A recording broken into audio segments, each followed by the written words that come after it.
Na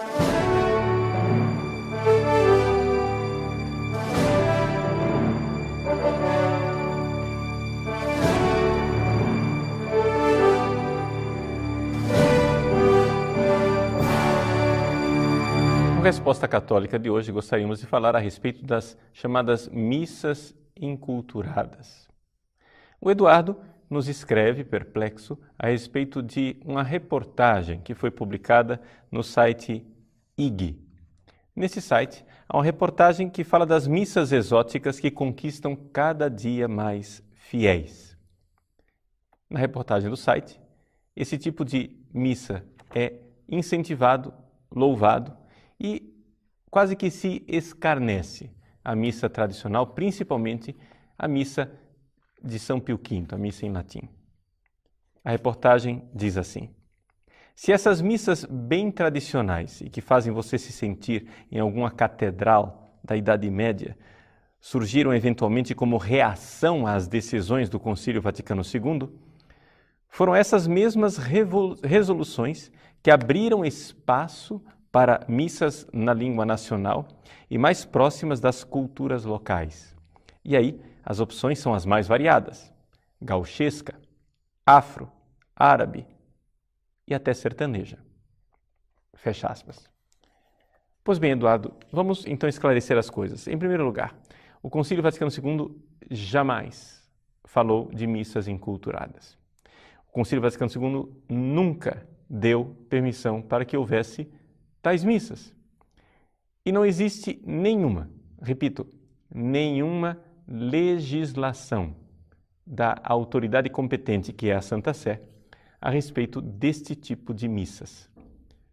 Para que haja algum princípio de inculturação, e existem documentos da Santa Sé que falam da inculturação enquanto princípio, é necessário que as conferências episcopais façam pedido à Santa Sé. E uma vez aprovada aquela inculturação, ela é aplicada dentro da estrutura básica do rito romano. Por exemplo, a cor branca. A cor branca no Japão não significa solenidade, não significa a liturgia festiva, porque o branco para a cultura japonesa é uma cor fúnebre.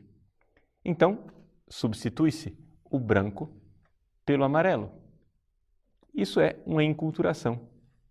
A Conferência Episcopal Japonesa tem a permissão de fazer essa substituição para que se compreenda naquela cultura qual é o caráter festivo das solenidades que são celebradas.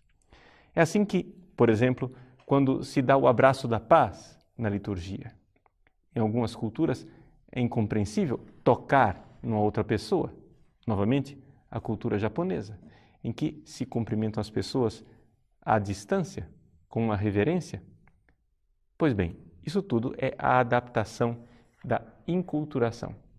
Mas inculturação é simplesmente tirar aqueles elementos que iriam perturbar a compreensão da missa e do santo sacrifício naquela cultura específica. Mas isso não se faz espontaneamente, não se faz a partir do alvitre do celebrante e nem sequer de bispos locais.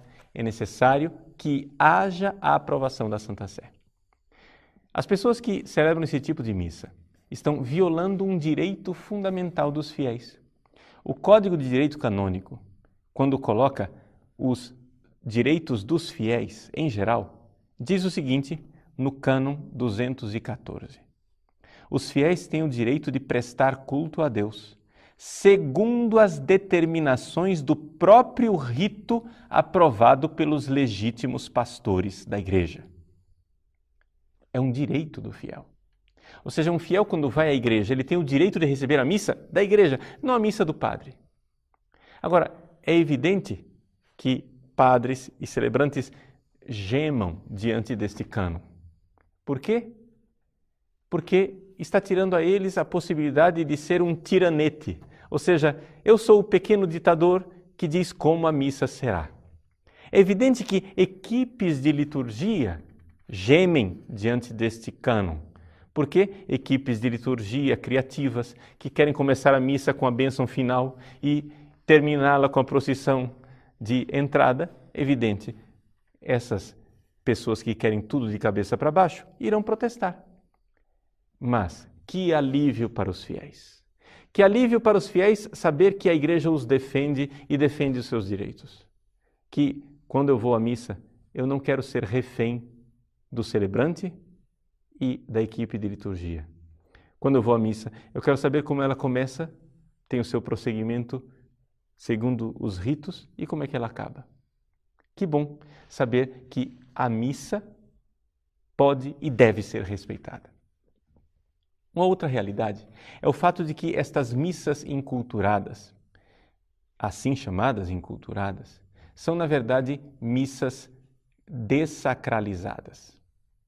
Existe algo de profundamente errado, antropologicamente errado nestas missas, que é o seguinte: quando você vai a um terreiro de macumba, as vestes que as pessoas que estão oficiando o sacrifício usam são vestes diferentes. Os ritmos, a música, são ritmos e músicas diferentes. Existe naquela religião um sentido do sagrado. Ou seja, a pessoa que está realizando aquele culto afro-brasileiro, ela não está nem se vestindo e nem se comportando como ela faz no dia a dia. Porque existe um princípio antropológico básico de que o culto se presta com algo diferente do dia a dia. Ou seja, existe o sagrado, existe o secular, o profano, aquilo que eu faço no dia a dia. O culto a Deus é prestado com algo diferente do meu dia a dia. Se você vai ao Japão, o empresário que chega em casa de terno e gravata, tira os seus sapatos, vai para o seu quarto, tira o paletó, coloca o seu kimono para fazer a cerimônia do chá.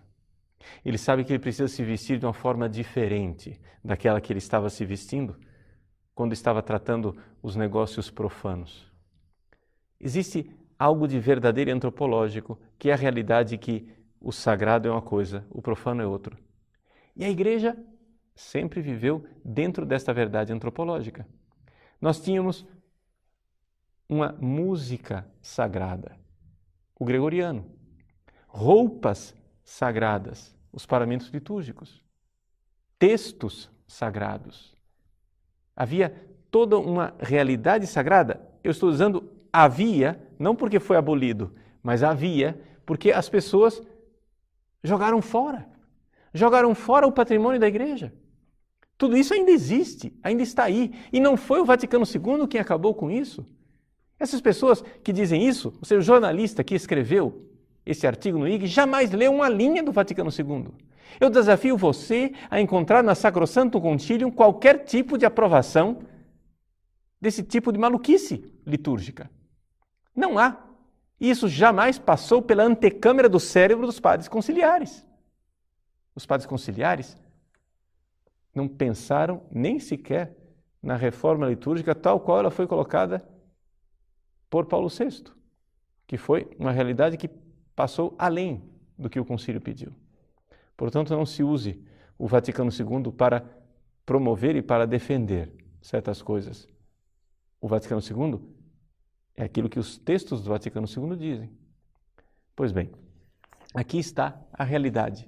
Estas missas, assim chamadas enculturadas, deveriam ser chamadas de missas profanadas, dessacralizadas. Missas onde o sagrado agora já não existe. Existe somente o profano. Você usa a sua roupa do dia a dia. Você usa a roupa profana. Você usa uma roupa que não foi pensada para o culto. Colocam-se danças que não são danças sagradas. Colocam-se ritmos que não são ritmos sagrados. Tudo isso dentro da missa. Ora, mesmo que fossem ritmos e danças sagradas, ninguém teria autorização de inserir nada sem a licença da Santa Sé. Porque é necessário apresentar a Santa Sé primeiro, para que ela aprove qualquer modificação dentro do rito. porque a Santa Sé está aí para tutelar a tradição ritual da Igreja, a validade dos sacramentos, a retidão da fé e, nesse caso, defendendo o direito dos fiéis. Então vejam, esse tipo de missa não somente não tem cabimento, mas como não tem verdade antropológica. Uma terceira coisa, esse tipo de missa não tem verdade teológica.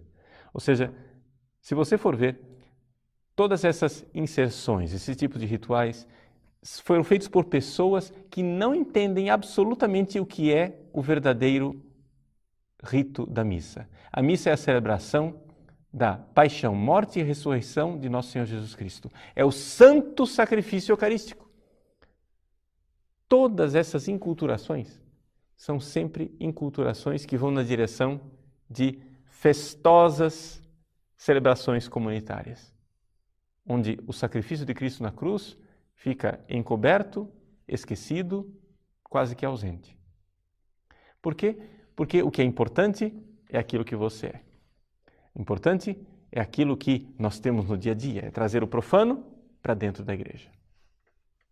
Chamar isso de profanação talvez seja literal demais, mas é isso que está acontecendo. Vejam, uma última coisa para concluir essa nossa reflexão. É também verdadeiro que existe muita coisa de falso nessa suposta enculturação. Ou seja, pessoas que vão participar de uma missa afro vão lá e se fantasiam com roupas africanas que eles não usam no dia a dia. São roupas profanas que os africanos usam na África, mas que nós não vemos nas ruas brasileiras. Pois bem, se fantasiam para supostamente enculturar, mas enculturar na cultura de quem? Enculturar na cultura de quem? Numa cultura de laboratório, onde supostamente o brasileiro é assim. Mas qualquer brasileiro vê que a missa está se transformando num baile de máscaras.